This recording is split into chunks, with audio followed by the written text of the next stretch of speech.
Les amis, salut à tous et j'espère que vous allez bien. Alors aujourd'hui, tenez-vous prêts puisque nous allons parler d'un chef-d'œuvre, d'un manga grandiose, d'un manga trop court mais intense, d'un manga trop méconnu en France. Puisque nous allons parler du manga Yu-Gi-Oh! Arc 5.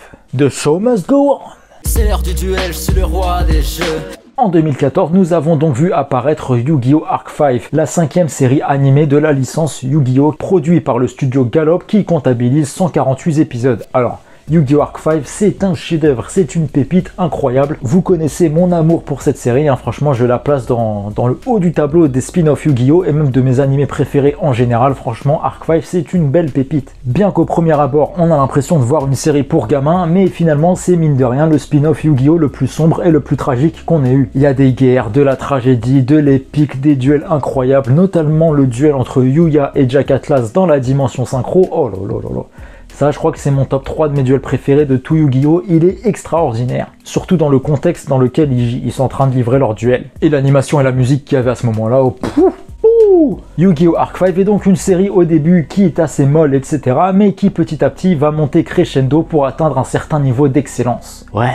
Bref, on n'est pas là pour parler de l'anime Yu-Gi-Oh! Arc 5, mais plutôt du manga, parce que oui, il y a eu un manga Yu-Gi-Oh! Arc 5 qui est assez méconnu dans les pays francophones, malheureusement, puisqu'on n'a pas eu de traduction française, mine de rien. Pour notre plus grand plaisir, donc, le manga Yu-Gi-Oh! Arc 5 a fait son apparition dans le V-Jump en août 2015 et va se terminer grosso modo à l'été 2019. Le manga, il ressemble à ça, et croyez-moi, c'est une pure merveille. Le manga comptabilise un total de 7 volumes. Bon, après 7, on va pas se mentir, le 7e tome, il fait la taille d'un dictionnaire, mon frère. Ils auraient pu étaler ça un peu en 8 ou 9 volumes. Mais bon, Yu-Gi-Oh! Arc 5 est donc dessiné par monsieur Naohito Miyoshi, scénarisé par Shin Yoshida et supervisé par la légende Kazuki Takahashi. Donc c'est l'équipe de Shock qui avait également travaillé sur le manga Yu-Gi-Oh! Zexal, qui est lui aussi une merveille. D'ailleurs, j'ai fait une vidéo sur le manga Zexal, n'hésitez pas à aller la voir si c'est pas déjà fait, les amis, parce que le manga Zexal, si vous aimez pas Zexal, bah le manga il va vous réconcilier avec ce spin-off, parce que le manga est au-dessus de l'anime selon moi. Bref, comme pour l'adaptation de tous les spin-off Yu-Gi-Oh! En manga, bah l'histoire est totalement différente de l'anime. On y retrouve les mêmes personnages, les mêmes décors, le même univers, etc. etc. mais l'histoire n'a rien à voir, c'est une série à part. Tout comme la série animée, le manga Arc 5 va donc être des plus sombres et des plus tragiques, même s'il y a quand même énormément d'humour, et ça fait plaisir.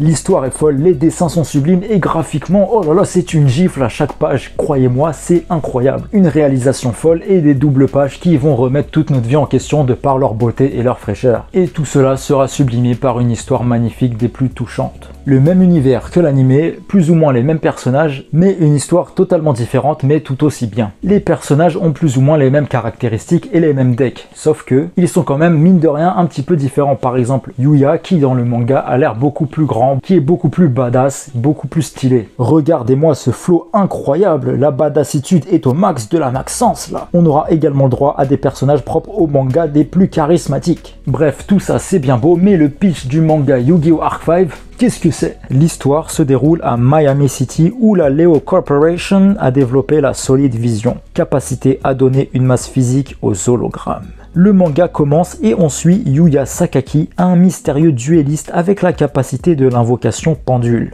Il est surnommé Fantôme.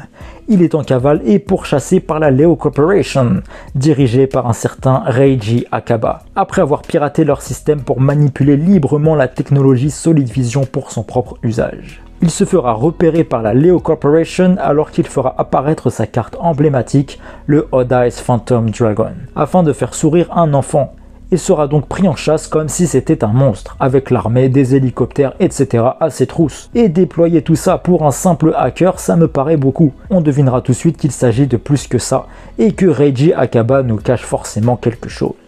Bref, Yuya peut changer de personnalité et de physique à sa guise. On découvre avec Yuya en fait un personnage qui possède 4 personnalités. En gros, son corps est partagé avec l'âme de Yuto, Yugo et Yuri. On apprend pourquoi à la fin, leur lien, etc. Et c'est un truc de fou les amis, je peux pas vous spoiler, je vous laisse le découvrir, mais croyez-moi, leur histoire m'a donné des frissons. Bref, au début, Yuya est amnésique, il ne sait pas pourquoi il a 4 personnalités, etc. etc. Mais on sait une chose, en plus de sa quête de souvenirs, il est à la recherche d'une carte, un certain Genesis Omega Dragon, le God. Carte qui va être le fil conducteur de la trame principale de l'histoire.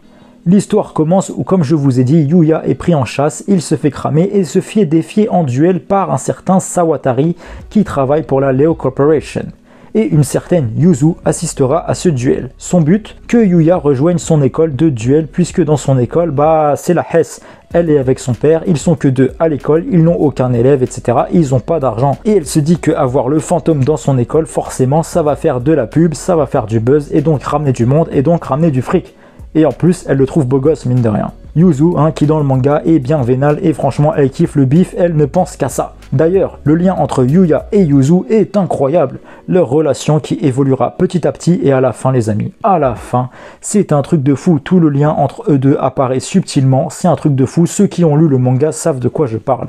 Je peux pas vous le dire là forcément, mais à la toute fin du manga, on apprend un truc entre ces 2 personnages, et croyez-moi, c'est beau et c'est fou. On apprendra au fil de l'histoire que Yuya est originaire du futur, envoyé dans la chronologie actuelle par son père Sakaki Yusho pour trouver une carte de monstre au pouvoir omnipotent appelé le Genesis Omega Dragon, donc le God, qui donne le pouvoir de manipuler la réalité elle-même.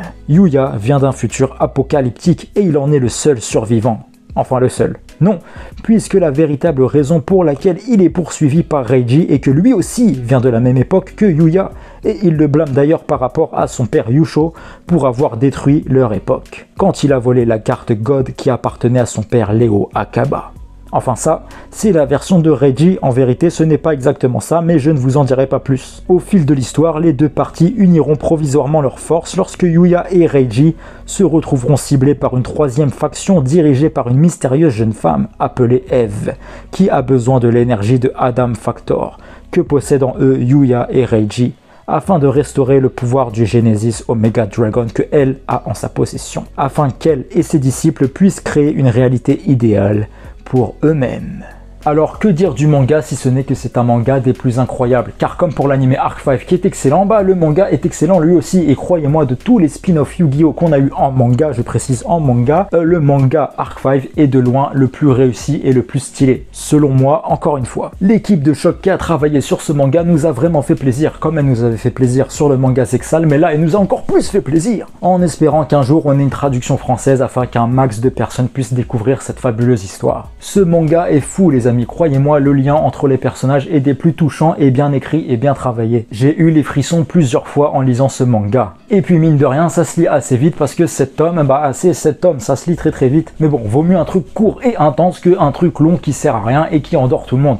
Non. Pour faire une petite comparaison avec l'anime, là dans le manga, on aura un Yuya beaucoup plus sombre et beaucoup plus badass comme je vous ai dit, qui sera originaire d'un monde disparu. Comme dans l'anime Yu-Gi-Oh! Arc 5, on aura de l'émotion, du tragique, et surtout, le plus important dans Yu-Gi-Oh! Des duels complètement fous. Et puis le dessin de Miyoshi ainsi que la mise en page ont réussi à rendre ça de manière épique de fou. Notamment le duel de fin entre Yuya et Reiji Akaba qui est des plus incroyables, surtout grâce à la symbolique et la métaphore qui est utilisée à travers ce duel, mais bien évidemment, vous me connaissez, je vais pas vous en dire plus. La notion de voyage dans le temps et de voyage à travers les dimensions est également présente dans le manga, sauf que là, ne vous attendez pas à découvrir Jack Atlas, Alexia, Edo Phoenix, Kaito, etc., etc.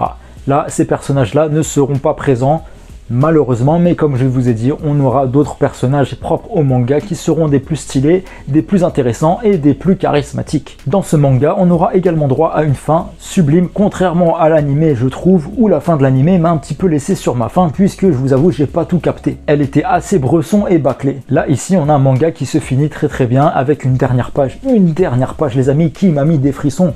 Mais forcément, je vais pas vous la montrer. C'est tellement subtil et bien amené. Tout ça pour vous dire, les amis, que Yu-Gi-Oh! Arc 5, que ce soit en manga ou en animé, est une série des plus sublimes. Un des meilleurs spin-off Yu-Gi-Oh! Que nous ayons jamais eu, malgré son apparence enfantine au premier abord. Enfin, surtout pour l'animé, puisque dans le manga, dès la 2e page, tu vois Yuya, tu comprends direct que le mec, ok, il est pas là pour rigoler. Mais comme je dis toujours, les amis, que ce soit en manga ou en animé, l'un vient sublimer l'autre, et ça, c'est beau. Donc, si vous ne connaissez pas le manga Yu-Gi-Oh! Arc 5, croyez-moi, lisez-le. Si vous avez aimé l'anime, vous allez surkiffer le manga.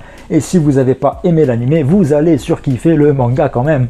Donc voilà les amis, dites-moi en commentaire si vous avez lu le manga Yu-Gi-Oh! Arc 5 ou si vous avez regardé l'anime et ce que vous en avez pensé. Pour ma part, comme je vous ai dit, c'est un des meilleurs spin-offs que nous ayons jamais eu. Donc merci d'avoir regardé cette vidéo jusqu'au bout. On se retrouve très bientôt sur la chaîne pour plein d'autres vidéos sur Yu-Gi-Oh! Ou sur d'autres mangas, animés, etc. comme d'habitude. D'ici là, prenez soin de vous et prenez soin de vos proches. À bientôt. Salut!